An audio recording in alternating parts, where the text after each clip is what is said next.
যদি কোনো ব্যক্তি বুঝে বুঝে কোরআনে কারিমের তিলাওয়াত করে, ওই ব্যক্তি যেন শুধু কোরআনে তিলাওয়াত করে না, সে যেন মহান আল্লাহ রাব্বুল আলামিনের সঙ্গে কথা বলতে থাকে। সুবহানাল্লাহ। কালকে বলবেন সকালবেলা বাড়ি থেকে লম্বা বিড়ি একটা ধরাবেন, সুবহানাল্লাহ সুবহানাল্লাহ এরকম করবে নাকি? এত ফজিলত শোনার পরে যদি সুবহানাল্লাহ জোরে না হয়, কি আলহামদুলিল্লাহ। বান্দারা কোরআনে কারীমের একটা অক্ষর তিলাওয়াত করলে যদি 10 খানা নেকি পাওয়া যায়, তাহলে বলেন কোরআন শব্দ যদি উচ্চারণ করা যায় তাহলে কয়টা নেকি পাওয়া যাবে? কোরআন শব্দের মধ্যে কয়টা অক্ষর আছে? কয়টা আছে? সেও দোষ নাই। কোরআনের মধ্যে অ, তারপরে র, আলিফ লাম দুল, তারপরে কয়টা হলো?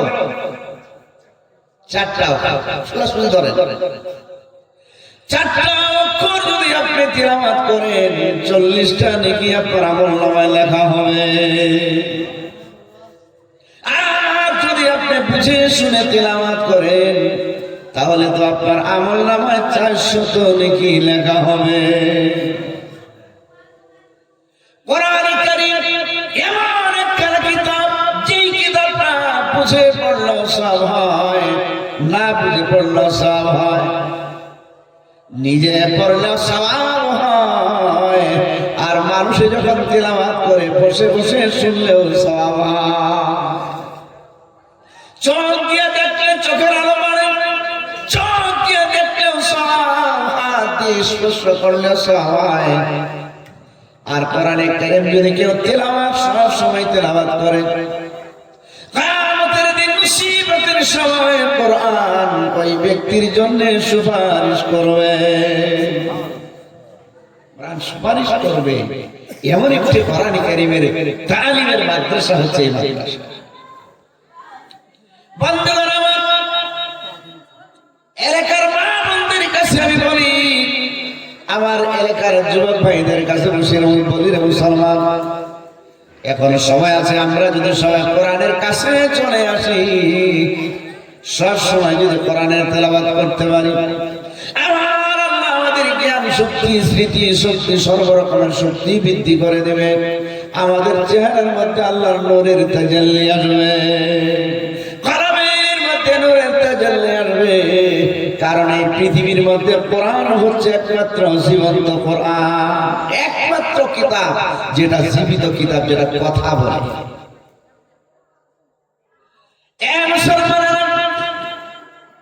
এই কোরআন, কোরআনের প্রথম থেকে শেষ পর্যন্ত যতগুলি কথা আছে, এবার বলেন তো দেখি এই কথাগুলি কার কথাগুলি?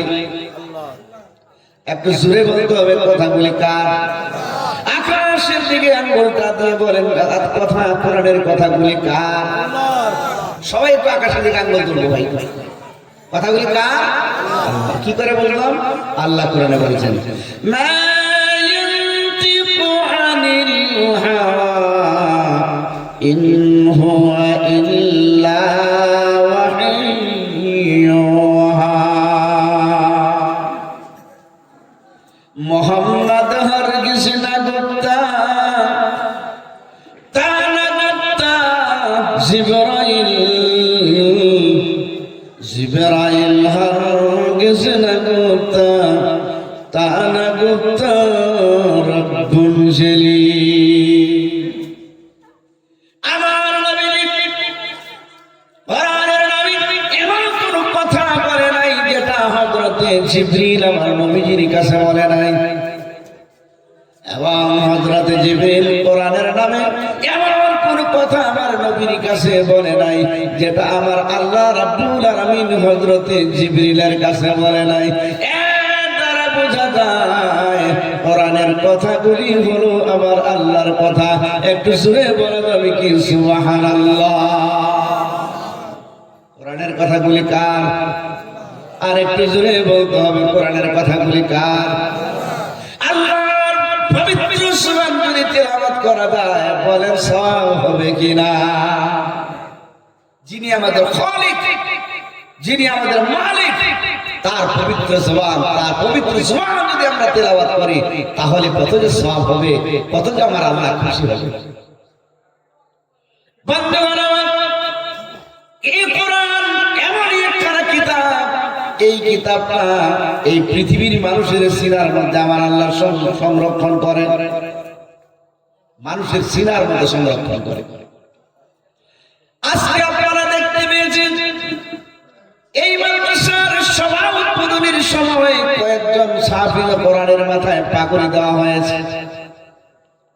এর মধ্যে ছোট ছেলেরাও আছে, বড় ছেলেরাও আছে। আমার আল্লাহ কেমন কুদরতওয়ালা, এত বড় কিতাবখানা এদের সিনার মধ্যে সংরক্ষণ করেছে। গোটা পৃথিবীতে যত রিলিজিয়ন, যত ধর্ম আছে, কোন ধর্মের ধর্মগ্রন্থ মুখস্থ করা কোন লোক পাওয়া যাবে না। এই পৃথিবীর খ্রিস্টানদের সংখ্যাটা কম নয়, ওদের ধর্মগ্রন্থ বাইবেল কিংবা তো নিউ টেস্টামেন্ট, ওল্ড টেস্টামেন্ট মুখস্থ করা কোন মানুষ গোটা পৃথিবীতে একজন ব্যক্তিও খুঁজে পাওয়া যাবে না। চ্যালেঞ্জ করলে হবে না, চ্যালেঞ্জ করেন তারা বের করে দিতে পারবে।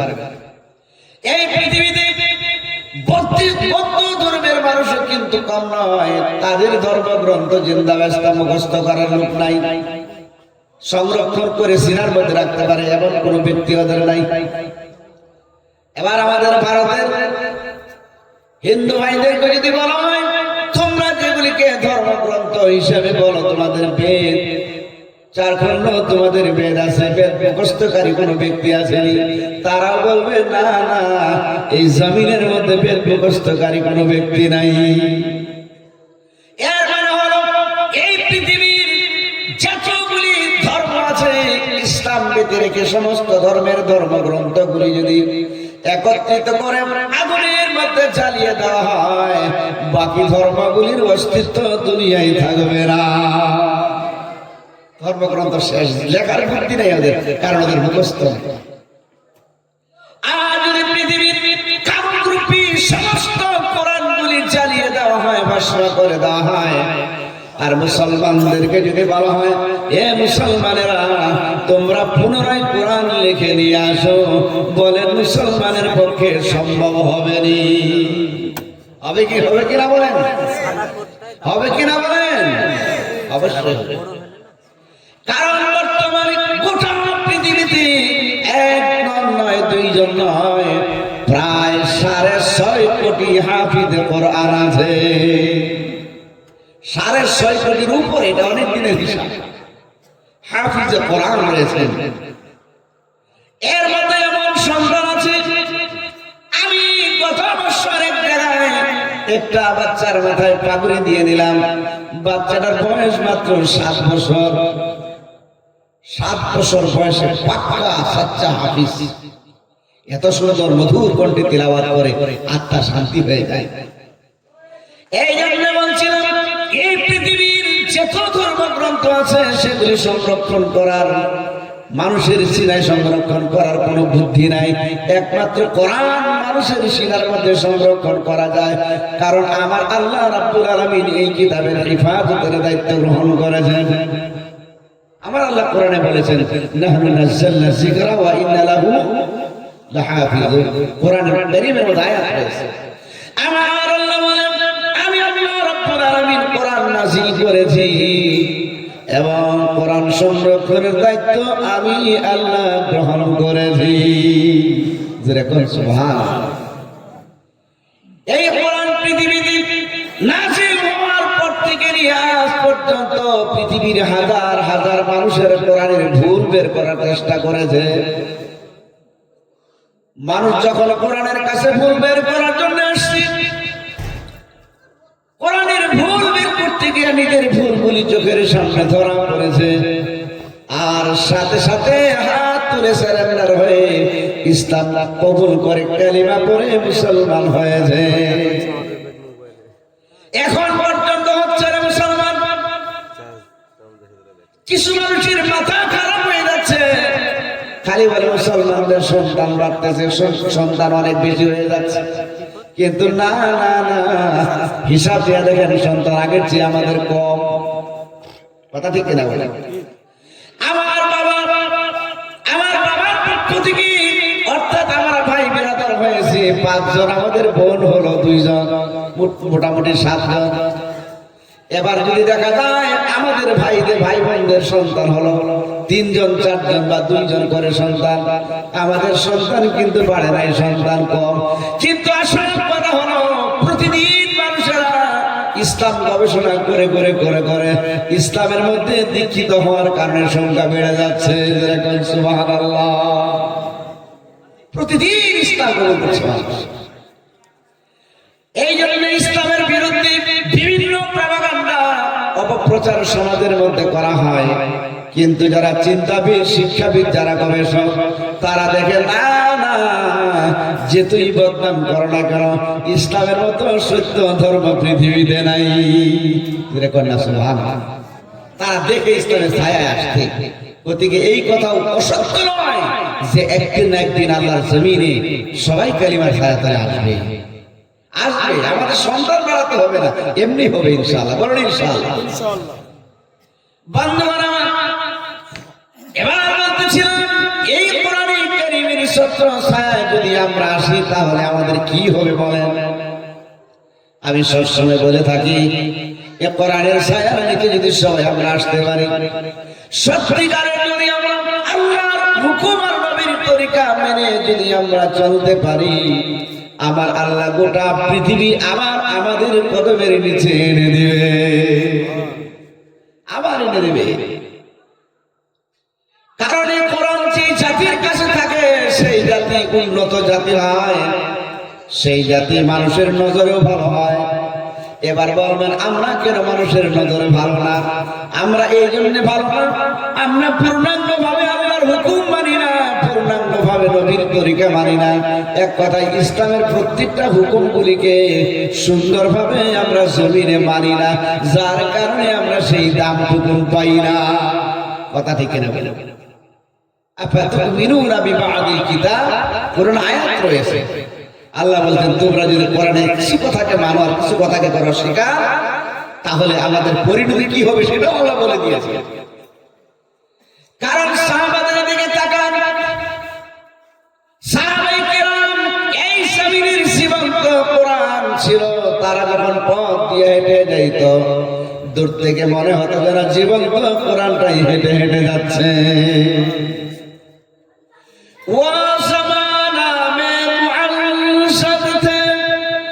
मुसलमान होकर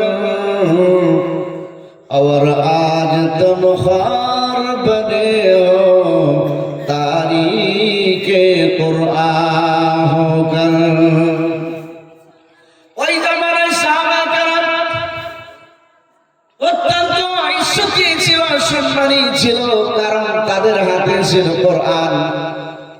আর আজকে আমরা গোটা পৃথিবীতে লাঞ্ছিত, বঞ্চিত, পদদলিত, অপমানিত। তার কারণ হলো আমরা কোরআনকে তরক করেছি, কোরআন ছেড়ে দিয়েছি।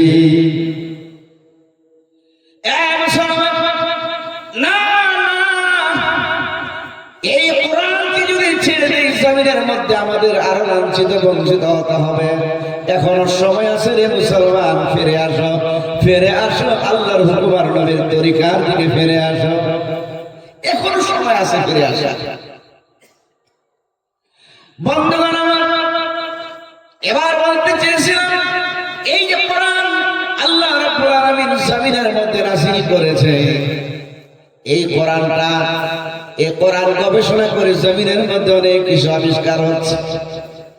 এখন পর্যন্ত এখন আমাদের গোটা পৃথিবীতে যত আবিষ্কার হয়েছে, প্রত্যেকটা আবিষ্কারের মূলেই কিন্তু হলো ইসলাম। প্রত্যেকটা আবিষ্কারের মূলে হচ্ছে ইসলাম। সময় কোনোদিন আসতে বলবো কোরআন বনাম বিজ্ঞানটা বললে ওই বিষয়ে বললে বোঝা যাবে। তবে রাত হয়ে গেছে, এখন ওই বিষয়টা শোনার আগ্রহ নেই। আমি তো কিছু বুঝতে পারি, এখন কিছু সাহাবাদের জীবনী, নবীদের জীবনী দিয়ে সমাজের কিছু বাস্তব আলোচনা তুলে ধরার চেষ্টা করবো ইনশাআল্লাহ। আমরা কেউ যাবো না তো ইনশাআল্লাহ। কারা কারা বসে তাদের হাতটা তুলে দেখাই, লিল্লাহি তাকবীর, বসবো ইনশাআল্লাহ। বন্ধুগণ আমার, মহান আল্লাহ রাব্বুল আলামিন এত দয়াবান, এত মেহেরবান। আল্লাহর মতো দরদি আর কেউ নাই। আছে কেউ? এই পৃথিবীতে আপনার সন্তান বলেন, আপনার পিতা মাতা, আপনার স্ত্রী পুত্র যাদেরকে বলেন, এরা কেউ কিন্তু আপনার আপন নয়। কেউ আপনার আপন নয়। আপনার আপন হচ্ছে একমাত্র আল্লাহ। আল্লাহ ছাড়া আপনার আপন কেউ নেই। আল্লাহর সাথে বান্দা যদি তার কানেকশন সেটিং করতে পারে, কানেকশন যদি জুড়তে পারে, সেই বান্দা জমিনের মধ্যে দামি হবে, মৃত্যুর পরেও তার দাম থাকবে। আমরা কিন্তু আল্লাহর সঙ্গে কানেকশন লাগাতে চাই না। আল্লাহর সাথে যেই কানেকশন লাগানোর কথা, মুসলমানেরা, আমার আল্লাহ রাব্বুল আলামিন এখন কোথায় আছে তা কি জানেন? আল্লাহ কোথায় আছে বর্তমানে? কোথায়? আমার আল্লাহ বলেন, নাহনু আকরাবু ইলাইহি মিন হাবলিল ওয়ারিদ। এ বান্দা, তোমার যে সমস্যার দ্বারায়, যে রোগের দ্বারায় রক্ত চলাচল করার কারণে তুমি বেঁচে আছো, আমি আল্লাহ রাব্বুল আলামিন তার চেয়ে আরো নিকটে আছি। যেরকম সুবহানাল্লাহ। আমার আল্লাহ বলেন, ইন্নাহু হুয়াস সামিউল বাসীর। আমার আল্লাহ বলেন, হে বান্দা, তুমি আকাশের উপরে উড়ে উড়ে মাটি খনন করে তার নিজ মাটির ভিতরে বসে সমুদ্রের অতল তলদেশে গিয়ে রাতের অন্ধকারে হোক, দিনের আলোতে হোক, পাহাড়ের চুল্লিতে বসে হোক, কোথায় বসে তুমি কি করো, কি বলো, আমি আল্লাহ রাব্বুল আলামিন সব কিছুই দেখতে পাই। যেরকম সুবহানাল্লাহ।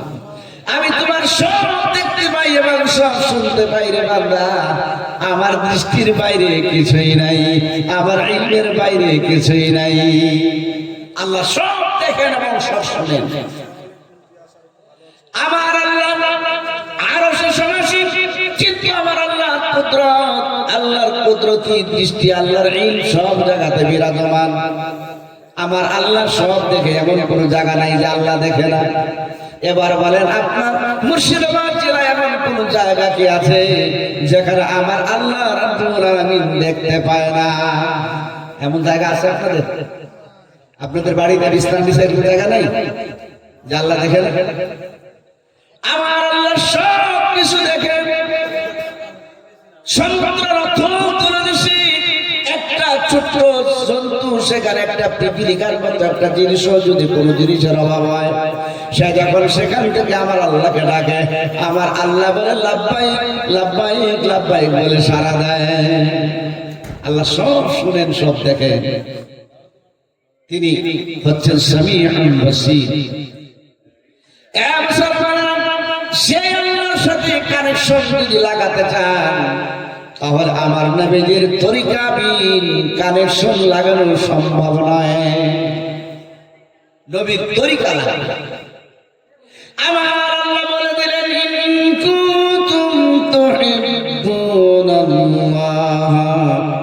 ফাত্তাবিউনি ইউহিব্বুকুমুল্লাহ ওয়া ইয়াগফির লাকুম যুনুবাকুম ওয়াল্লাহু গফুরুর রহিম। কি मोहम्मद से वफा तूने तो हम तेरे हैं, ये जहां चीज ही क्या लोह कलम तेरे हैं। रसूलेर तरिका मानिबे যখন, আল্লাহ হবে তোমাদের আপন। এই জগৎ কি ছাড়া লোহ কলম সবই হবে তোমার আপন। বলেন সুবহানাল্লাহ। আমরা যদি আল্লাহর হুকুম, নবীর তরিকা মানি, তাহলে আল্লাহর সমস্ত মাখলুক তো আমাদের হবেই হবে, আল্লাহ আমাদের হবে, লৌহ কালাম সব কিছুই আমাদের হয়ে যাবে। আমার আল্লাহ আয়াতের মধ্যে বলছেন ইন কুনতুম তুহিব্বুনাল্লাহ, নবীজিকে সম্বোধন করে বলছেন নবী গো দুনিয়ার মানুষের কাছে আপনি বলে দেন, জানিয়ে দেন, তারা যদি আমি আল্লাহর ভালোবাসা চায়, আমি আল্লাহর সান্নিধ্য যদি লাভ করতে চাই, আমি আল্লাহর সঙ্গে যদি কানেকশন লাগাতে চাই, আমি আল্লাহর সাথে যদি সে মোহাব্বত লাগাতে চায়, তাহলে নবী আপনি বলে দেন ফাত্তাবিউনি, তারা যেন আপনি নবীর ইত্তেবা করে। নবী বলেন তোমরা আমার ইত্তেবা করো। রাসূলের ইত্তেবা করলে কি হবে? ইউহিব্বুকুমুল্লাহ, আমার আল্লাহ তাদের উপর খুশি হয়ে যাবে যারা রাসূলকে ভালোবাসবে, রাসূলের ইত্তেবা করবে। আমার আল্লাহ বলেন আমি শুধু ভালোই বাসবো না, ওয়ায়াগফির লাকুম যুনুবাকুম, আমি আল্লাহ রাব্বুল আলামিন তাদের জীবনের গুনাহগুলি maaf করে দিব। কারণ আল্লাহ তাআলা অত্যন্ত দয়াবান ও মেহেরবান। একটু জোরে বলেন সুবহানাল্লাহ। তাহলে রাসূলের সাথে আমাদের মহব্বত গড়ে তুলতে হবে। এই মুসলমানেরা সংক্ষিপ্ত আকারে শোনাচ্ছি, রাসূলের মহব্বত যদি আপনার অন্তরে থাকে, রাসূলের ভালোবাসা, রাসূলের ইত্তেবা যদি আপনার জীবনে থাকে, তাহলে কি হবে? একটা হাদিস আপনাদেরকে শোনাচ্ছি। ইসলামের প্রথম অবস্থায় মসজিদে নববীর মধ্যে 3টা সিঁড়িওয়ালা কোন রকমের মিম্বার ছিল না। মিম্বার বুঝেন তো আপনারা? মসজিদের মধ্যে ইমাম সাহেব যেটাতে দাঁড়ায় খুতবা দেয় সেটাকে বলে মিম্বার।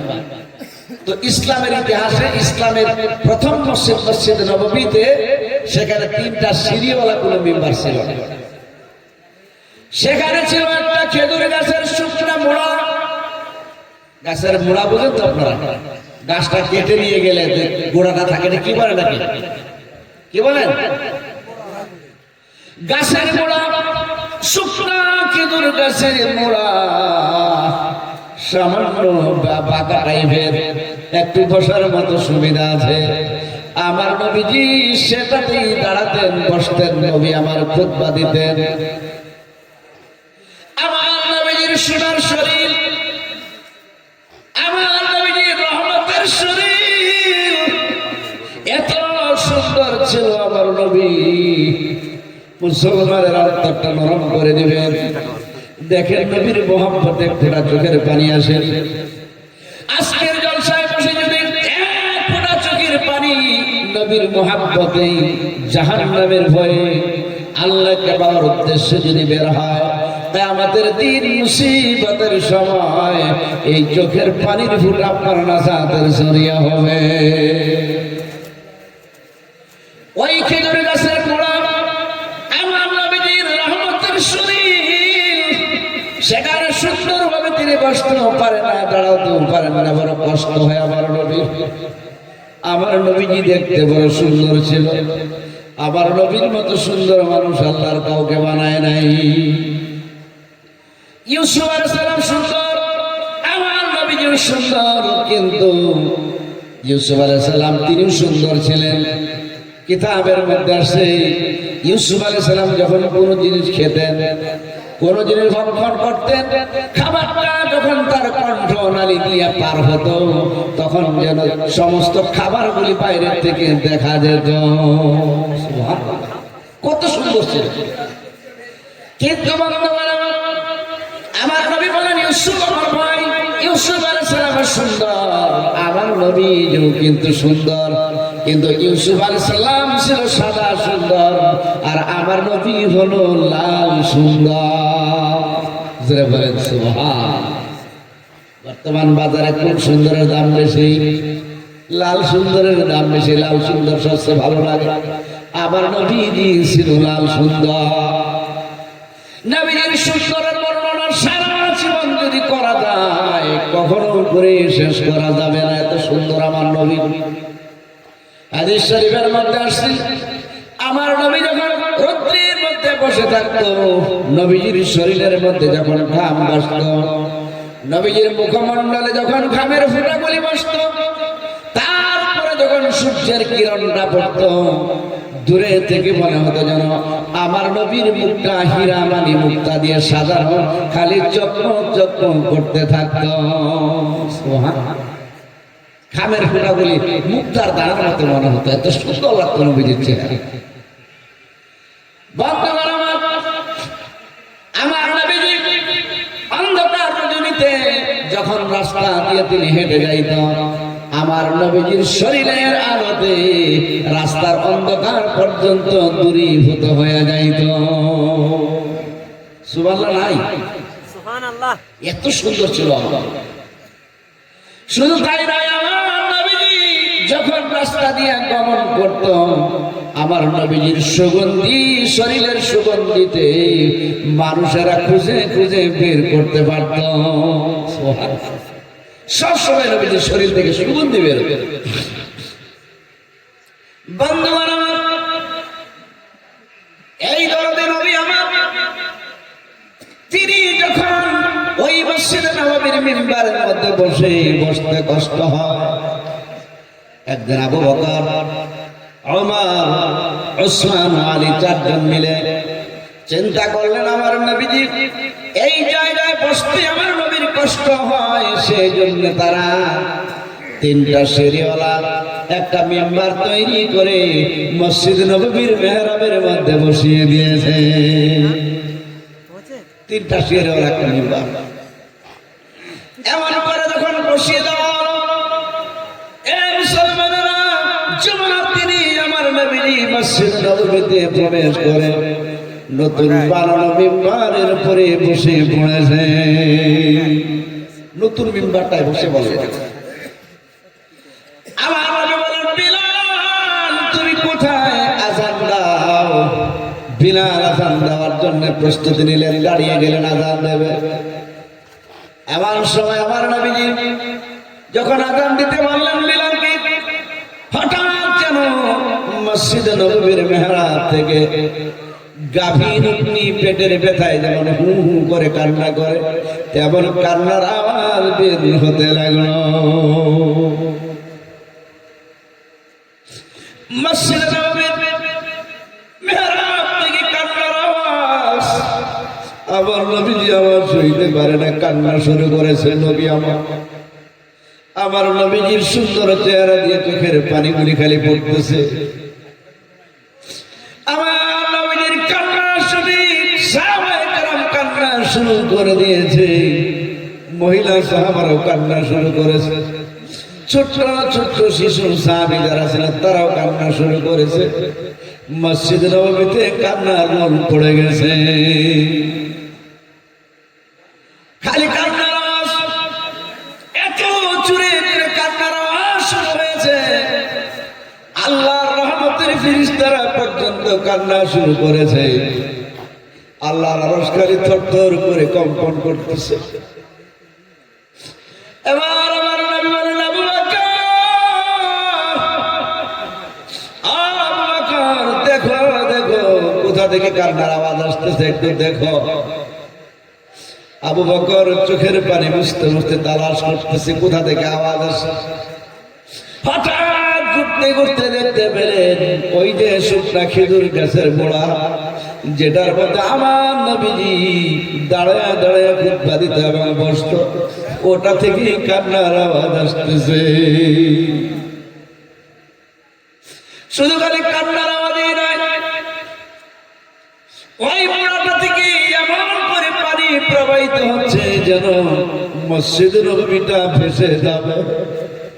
এমন করেই কান্নার আওয়াজ শোনা যাচ্ছে। এবার আমার নবী কান্না করছেন, আবু বকর উঠে বলেন, নবী, ও দরদি নবী, ওই যে খেজুর গাছের শুকনা মোড়াটা যেটার মধ্যে আপনি বসেন দাঁড়ান খুতবা দিতে, ওটা থেকেই কান্নার আওয়াজ আসতেছে। আমার নবীর বরকতে শরীর দিয়ে এক কদম দুই কদম করে করে করে করে শুকনা খেজুর গাছের মোড়াটার কাছে গেলেন। এবার মোড়ার কাছে বসে আমার নবীজির বরকতে হাত যখন খেজুর গাছের মোড়ার উপরে বিলিয়ে দিলেন, বোলাইয়ে দিলেন, হাত যখন উপরে ফেরালেন, বলেন খেজুর গাছের মোড়া রে কি হয়েছে তোমার, তুমি কেন কাঁদো? খেজুর গাছের মোড়া আল্লাহকে ডাকতে বলে,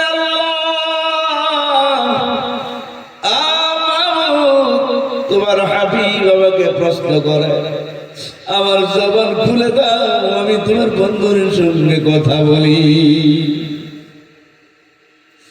সাথে সাথে খেজুর গাছের শুকনা মোড়ার জবান খুলে যায়।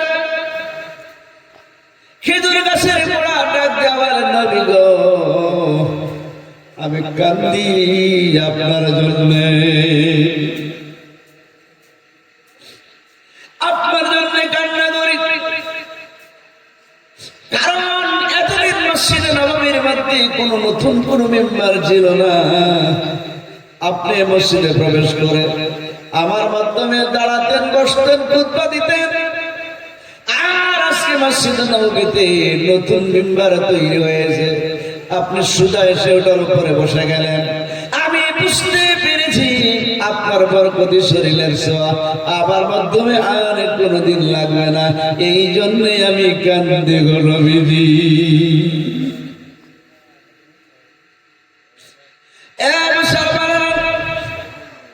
একটা শুকনা খেজুর গাছের মোড়া যদি আমার নবীকে ভালোবাসে, আমরা কেমন মুসলমান হইলাম, কেমন আমরা কেমন উম্মত হইলাম।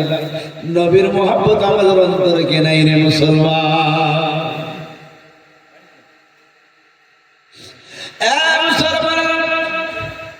আমার নবী বলেন, খেজুর গাছের মোড়া আর কাঁদিও না, তোমার কান্নায় আমি সইতে পারি না। খেজুর গাছের মোড়া তোমার কান্নার কারণে মসজিদ নববী শুধু নয়, সমস্ত সাহাবারা কান্না শুরু করেছে। আমাদের উট ভেড়া বকরিগুলি খাবার দাবার ছেড়ে দিয়েছে, সবগুলি খালি কাঁদতেছে, ওরে খেজুর গাছের মোড়া আর কাঁদিও না, আর কাঁদতে হবে না। খেজুর গাছের মোড়া ডাক দিয়ে বলে, আল্লাহর নবী,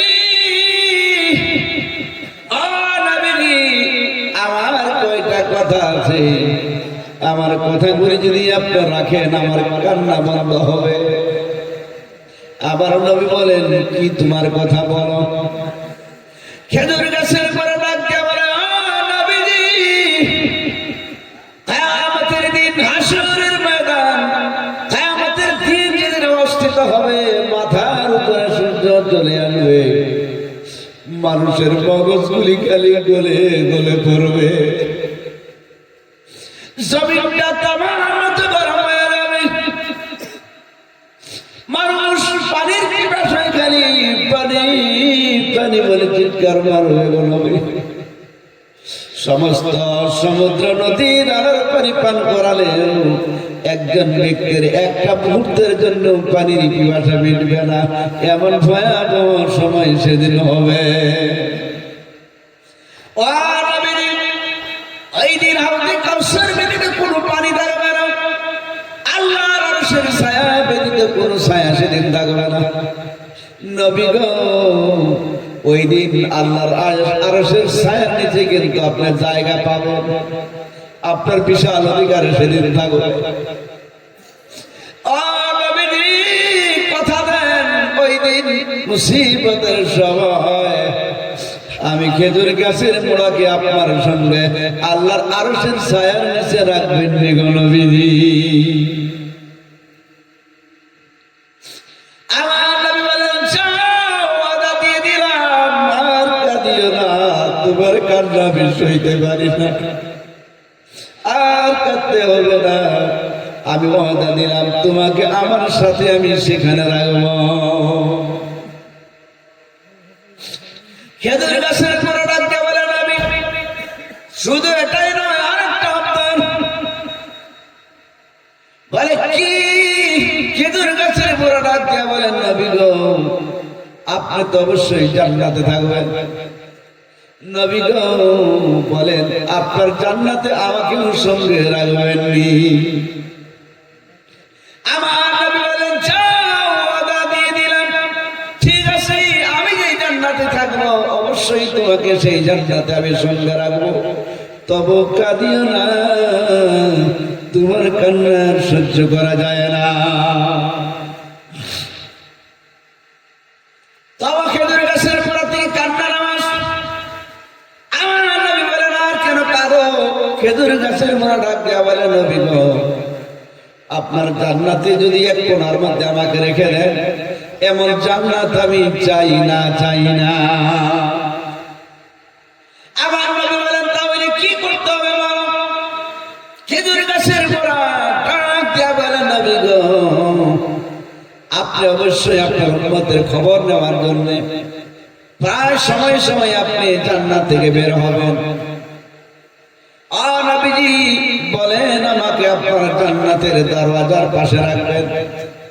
আপনি যখন জান্নাত থেকে বের হবেন, আমার মাধ্যমে হাত বুলাইয়া বের হবে। আবার যখন প্রবেশ করবেন, আমার মধ্যে হাত বুলাইয়া আপনি প্রবেশ করবেন। নবীজি এই ওয়াদা যদি দিতে পারেন, আমার কান্না বন্ধ হবে। না হলে কান্না শুরু করেছি, তা আমার পর্যন্ত আমি কাঁদতেই থাকব।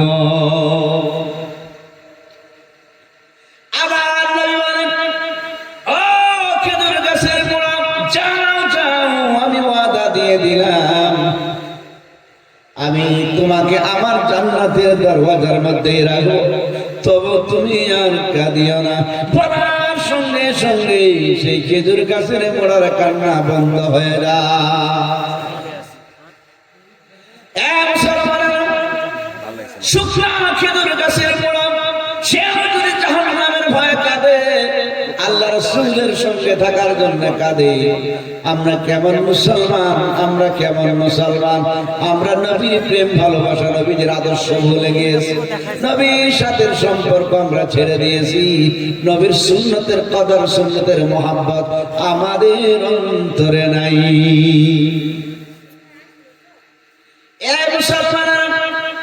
শুধু খালি তাই নয়, আমরা যে মুসলমান, কেমন মুসলমান আমরা হয়েছি রে মুসলমান? একটু লক্ষ্য করেন, আমরা কেমন মুসলমান? আমরা হয়েছি আবু জেহেল মার্কা মুসলমান। এবার বলবেন, আবু জেহেল মুসলমান ছিল নি? মুসলমান ইমানের বৃহত্তম অংশ হলো তিনটা, আর ৭০টার থেকেও বেশি তার শাখা প্রশাখা আছে। তার মধ্যে ১ নম্বর হলো তাসদীক বিল জিনান। তাসদীক বিল জিনান হলো আল্লাহ এবং আল্লাহ রাসূলকে অন্তরের দ্বারা বিশ্বাস করা।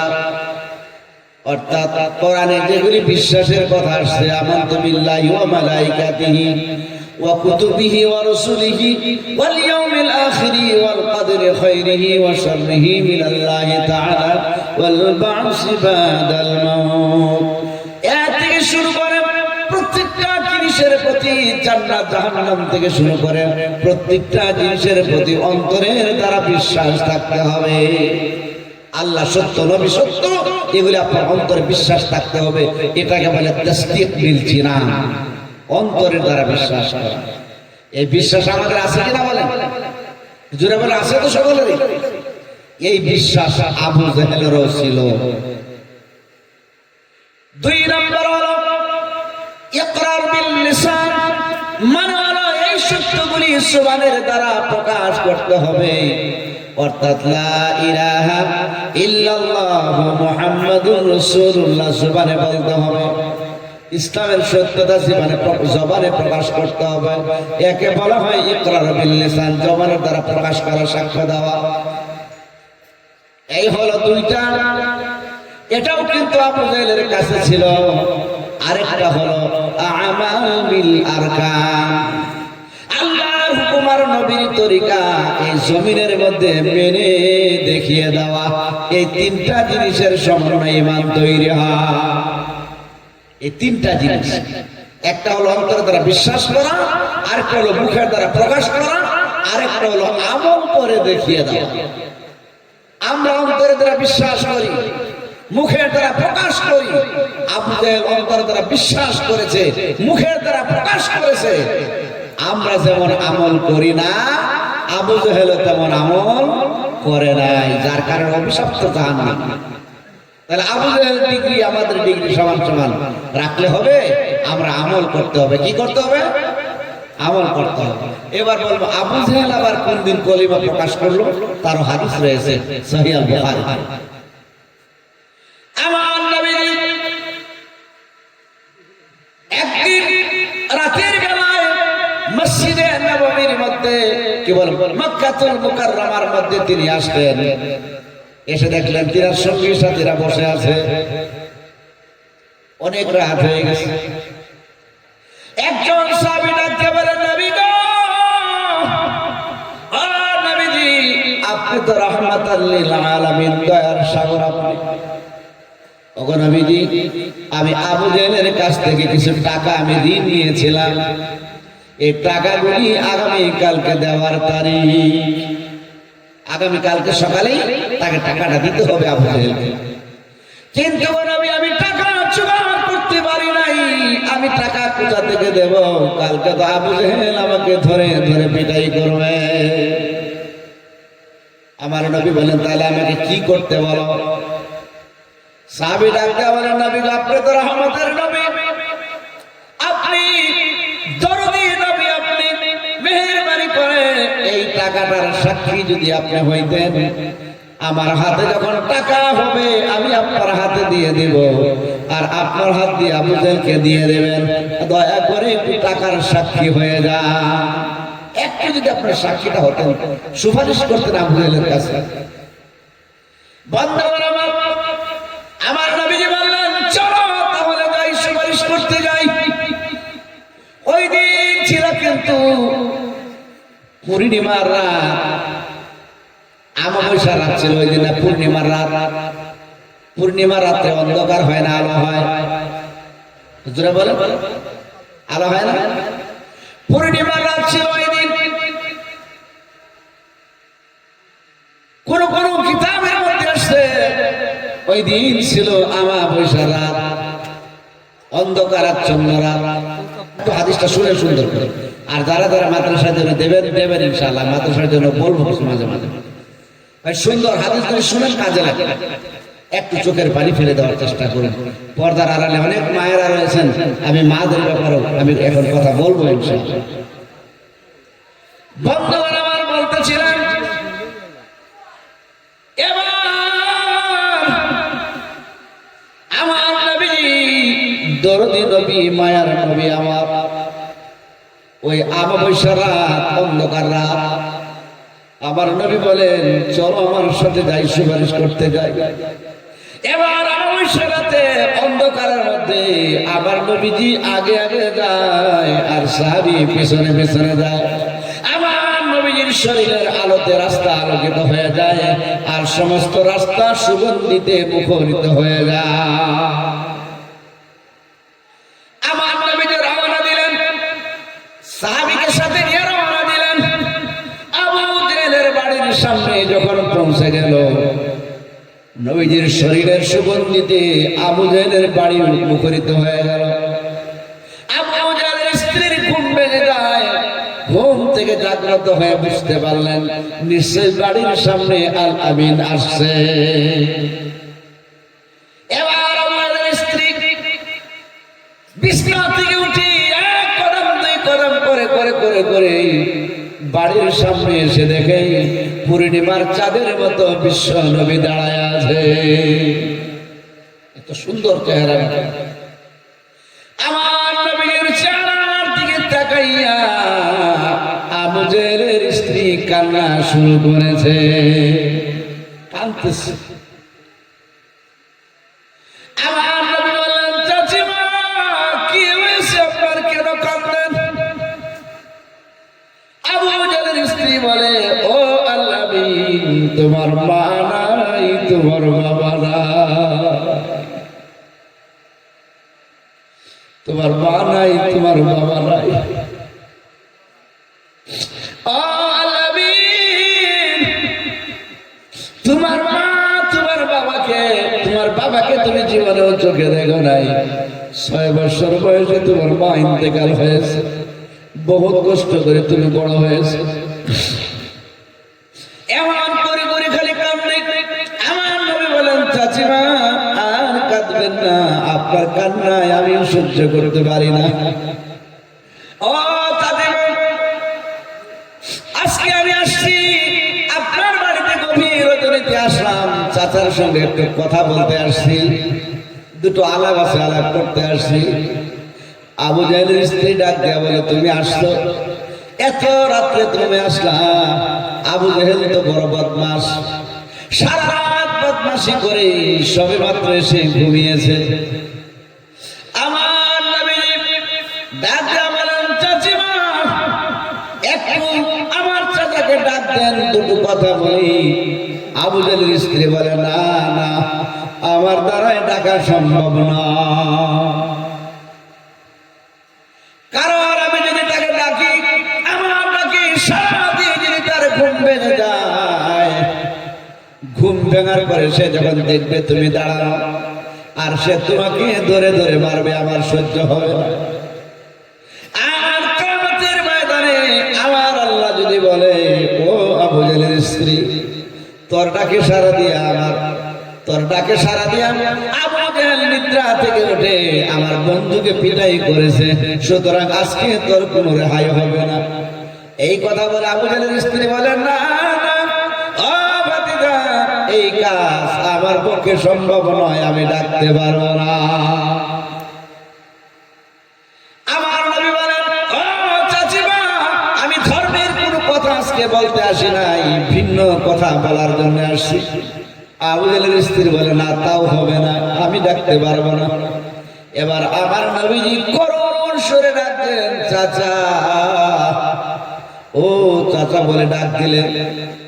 আমার নবী যখন করুণ আওয়াজে ডাক দিলেন, ডাক দেওয়ার সঙ্গে সঙ্গে আমার নবীজির করুণ আওয়াজ আবু জাহেলের কর্ণে পৌঁছে যায়।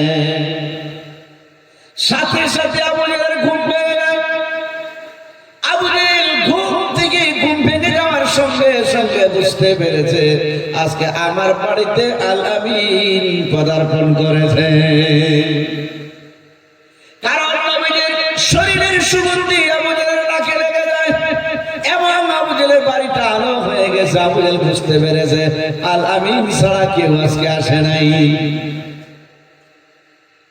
আবু জাহেল ঘর থেকে যখন এক কদম দুই কদম করে করে বের হয়ে আসতেছে, এইদিকে আবু জাহেলের স্ত্রী তার কাপড়টাকে কোমরে মজবুত করে বেঁধে নিলেন। আবু জাহেলের স্ত্রীর উদ্দেশ্য, সারা জীবন যাই হোক না কেন, আজকে যদি আবু জাহেল আমার ভাতিজা মুহাম্মদকে মারে, আমার জানটুকু দিয়ে দিব, তবু আল আমিনকে মারতে দেব না। এই জন্য কোমরে কাপড়টা বেঁধে নিলেন। এইদিকে আবু জাহেল এক কদম দুই কদম করে করে ঘর থেকে বের হয়ে দেখে পূর্ণিমার চাঁদের মতো আমার বিশ্ব নবী দাঁড়ায় আছে। আবু জাহেল আমার নবীর সুন্দর চেহারার দিকে তাকায় আর খালি মুস্কি মুস্কি হাসে। আমার নবীজি আবু জাহেলের চেহারার দিকে তাকায়ও মুস্কি মুস্কি হাসে, একে অপরের দিকে তাকিয়ে খালি হাসতেছে। এবার আবু জাহেল বলে, ও আল আমিন, ও ভাতিজা, তুমি এত রাত্রে আরামের ঘুম নষ্ট করে তুমি কেন আসলা? কষ্ট করে কেন আসলো? ব্যাপারটা কি, তুমি কেন কষ্ট করলা? আমার নবী বলেন, চাচা,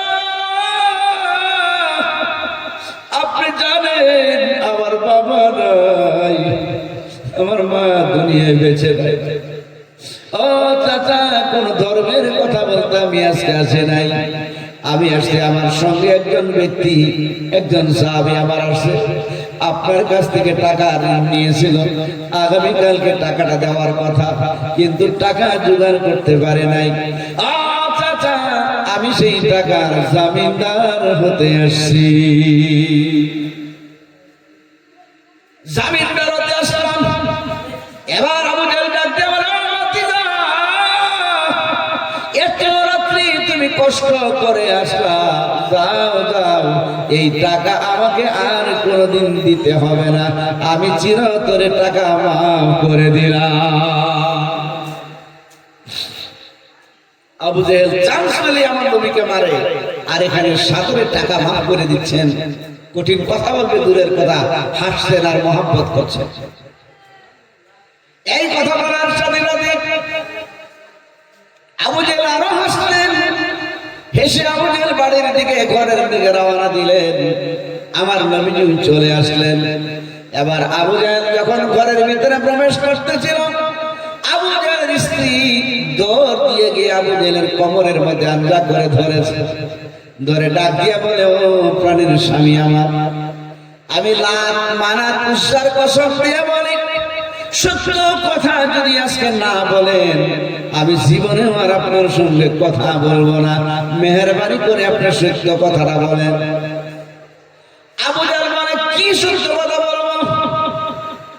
আবু জেহেলের স্ত্রী বলে, যে মুহাম্মদের নাম শুনলে আপনার গায়ে আগুন জ্বলে যায়, আপনার রাগ করেন, ধরে পিটাই করতে চান। গভীর রজনীতে আসলো, এসে আপনার কাছে আবদার করলো, আপনি সাদরে গ্রহণ করলেন, মুস্কি হাসি দিয়ে তাকে ক্ষমা করে দিলেন, মহব্বতের আলাপন করলেন। কারণটা কি আমাকে খুলে বলতে হবে,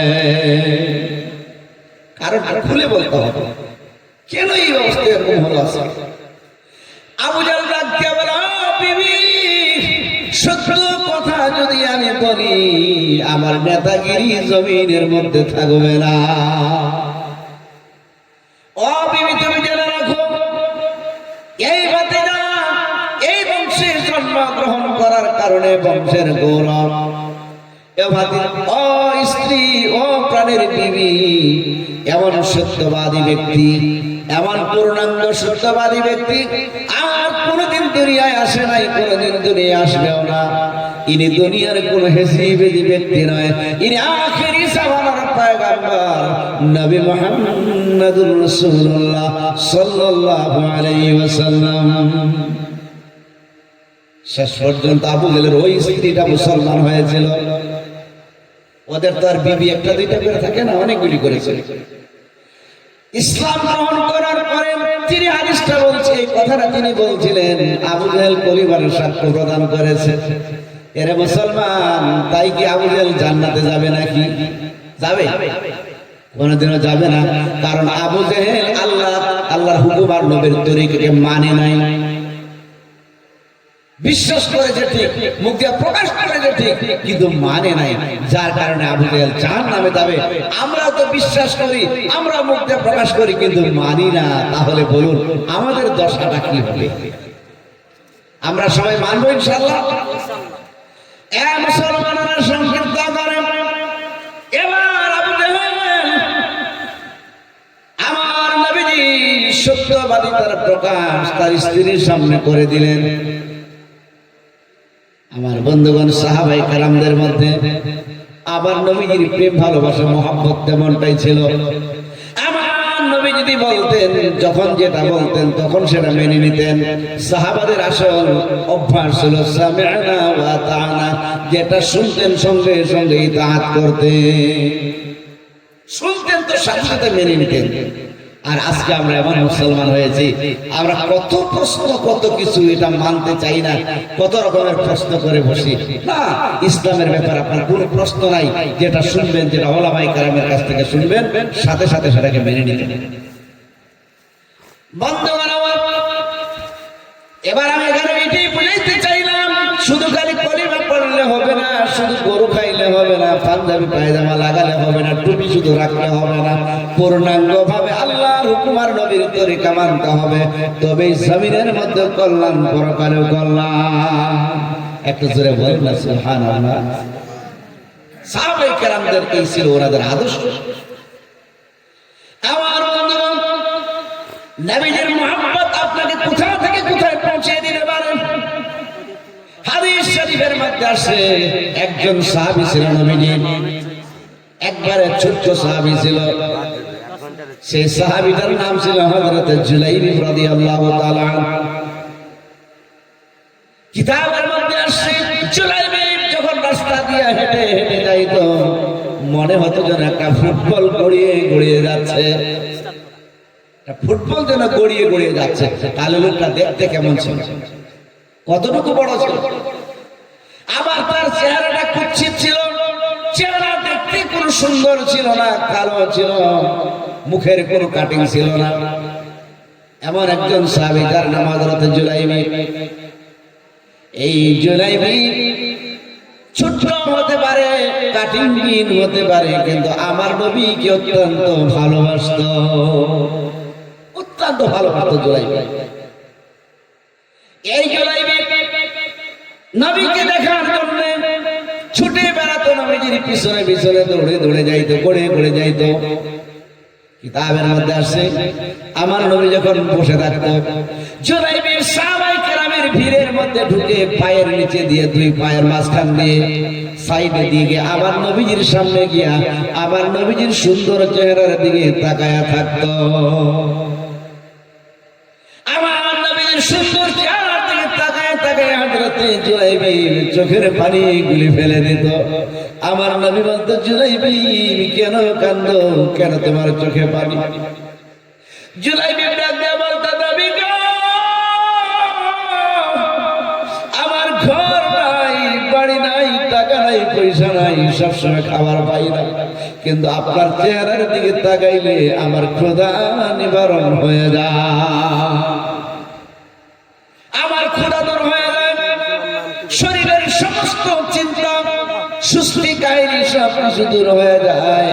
সেই জন্য আমি আপনার দিকে তাকায় থাকি গো নবীজি। একদিন আমার নবীজি বলেন, একদিন আমার নবীজি বলেন, ও জুলাইবি, তুমি কি বিবাহ করবা? জুলাইবি মুস্কি হাসি দিয়া বলেন, নবী গো, এটা কি বললেন আপনি? আমি তো দেখতেও সুন্দর না, আমার বাড়ি নাই, ঘর নাই, ধন নাই, জন নাই, আমার টাকা নাই, পয়সা নাই, আমার থাকার জায়গা নাই, কে আমাকে বিবাহ করবে? কে আমার কাছে বিবাহ দিবে? কে দিবে আমার কাছে বিবাহ? আমি তো একবার ছোট্ট মানুষ, ভালো করে হাঁটতে পারি না, চলতে পারি না, আমি প্রতিবন্ধী মানুষ, কে দিবে বিবাহ?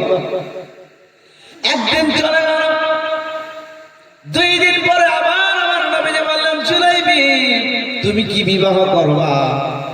জুলাইবি বলে, ও নবীজি, একই কথা আপনি বললেন, কে আমার কাছে বিবাহ দিবে? কে আমাকে পছন্দ করবে? জুলাইবি ভাবছে, নবী যখন কথাটা বলেছে এর মধ্যে রহস্য আছে, কারণ সাহাবায়ে কেরামদের নবীর প্রতি বিশ্বাস কত দৃঢ় বিশ্বাস। আবার 2 দিন চলে গেল, 3 দিন আবার আমার নবীজি বললেন, জুলাইবি, তুমি কি বিবাহ করবা?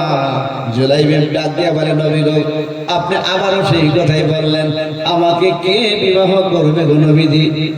আমার না সুন্দর চেহারা আছে, আমার না টাকা আছে, আমার না পয়সা আছে, আমার না বাড়ি গাড়ি আছে, আমার কিছুই তো নাই, আমার না রূপ আছে, আমার না গুণ আছে গো নবীজি, আমার কাছে তো কোনোটাই নাই, আমাকে কে বিবাহ করবে? এবার আমার নবীজি একদিন আসরে নামাজ পড়ে ডাক দিল, সাহাবীরা, আমার জুলাইবি কোথায়? খবর দাও আমার জুলাইবিকে। খবর দেওয়ার সাথে সাথে জুলাইবি খুব তড়িৎ গতিতে আমার নবীজির সামনে গিয়ে হাজির হয়ে বলেন, নবী গো, বলেন বলেন, আপনি তো আমাকে ডেকেছেন, বলেন কেন রাখলেন, বলেন। আমার নবী বলেন, ও জুলাইবি, ওই যে একটা বাড়ি দেখা যায়, তুমি ওই বাড়িটার মধ্যে তুমি যাও, ওই বাড়িতে গিয়ে আমার পক্ষ থেকে তুমি তাদেরকে সালাম পেশ করো। সালাম দিয়ে তুমি বলবে, আল্লাহ রাসূল আমার মাধ্যমে আপনাদেরকে সালাম পাঠিয়েছেন, এবং আপনাদের ঘরে যে একজন সুন্দরী মেয়ে আছে, মাশাআল্লাহ, মাশাআল্লাহ, মহিলাদের কাছ থেকে অনেকটা কাজ তো, মাশাআল্লাহ, নারে তাকবীর। ও গো আল্লাহ, ও গো মাওলা, দেখো না তাকায়া, অনেক তোমার বান্দা, তোমার বান্দি দান করিল মাদ্রাসার লাগিয়া। ও গো আল্লাহ, ও গো মাওলা, করে না কবুল, মাফ করিয়া দেব আল্লাহ তাদের জীবনের ভুল। নারে তাকবীর। ও গো আল্লাহ, তুমি নৈরাশি করিও না, ও গো আল্লাহ, তুমি খালি ফিরায়ও না।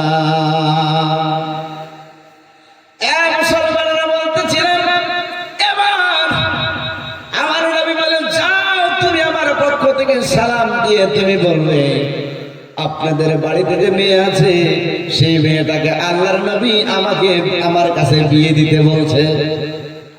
দেখেন কারবারটা দেখতে সুন্দর না, কালো কুচ্ছি, বাড়ি নাই, গাড়ি নাই। এবার সাহাবী হযরত জুলাইবির কথা শুনে তিনি রওনা দিলেন ওই সাহাবীর বাড়ি। কিতাবের মধ্যে আসে ওই সাহাবীর বাড়িতে যে মেয়েটা ছিল অত্যন্ত সুন্দরী, তরুণী, তন্নি, সুন্দর, গুণবতী, জ্ঞানবতী মহিলা, সুন্দরী মেয়ে ছিল, অত্যন্ত সুন্দরী। ওই জামানার বড় বড় সুন্দরীদের মধ্যে তিনি একজন ছিলেন, এত সুন্দরী মহিলা। এবার আমার নবীর সাহাবী হযরত জুলাইবি চলে গেলেন ওই সাহাবীর বাড়িতে। আসরের নামাজের পরে গিয়ে বাড়ির সামনে গিয়ে দরজার কড়া নাড়লেন। বাড়ি থেকে সাহাবী বের হলেন। জুলাইবির ছোট্ট সাহাবী, সবাই তো তাকে চেনে না, জানে না। তিনি সালাম দিলেন আর বললেন, শুনেন, আল্লাহর নবী আমার মাধ্যমে আপনাদের বাড়ির সকলকে সালাম পৌঁছেছে। বলার সঙ্গে সঙ্গে ওই সাহাবী দরজা খুলে দিয়ে জুলাইবিকে ঘরের মধ্যে বসতে দিয়েছে। কারণ আল্লাহর নবী যেহেতু জুলাইবিকে পাঠিয়েছে, তার ইজ্জত কদর কত হতে পারে এই কথা মনে করে ওই সাহাবী তাকে ঘরে বসতে দিয়েছে। আসেন আসেন, ঘরে বসেন, স্বাভাবিক। এবার যদি আপনার কাছে যদি আপনার পশ্চিমবাংলার মুখ্যমন্ত্রী কোন খবর কোন ব্যক্তির দ্বারা পাঠায়, আপনি কি তাকে রাস্তা থেকে বিদায় দেবেন? ডাক দিয়ে ঘরে নিয়ে যে কত কিছু খাওয়াবেন। তো বিশ্বনবী সালাম পাঠিয়েছে, সেই ব্যক্তি সাহাবী ঘরের দরজা খুলে ওনাকে জুলাইবিকে বসতে দিলেন। এবার জুলাইবি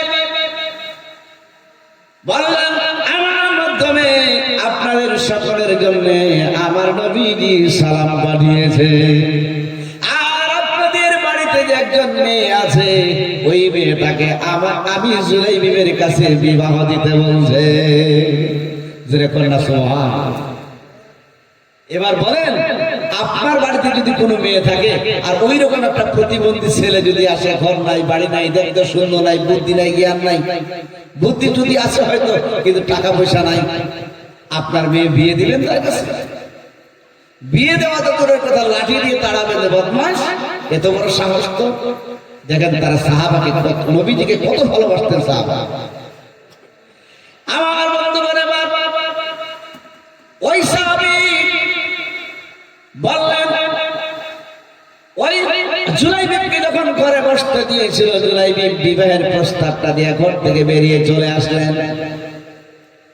এবার ঘরের মধ্যে দুইজন স্বামী স্ত্রী আলাপন করছে।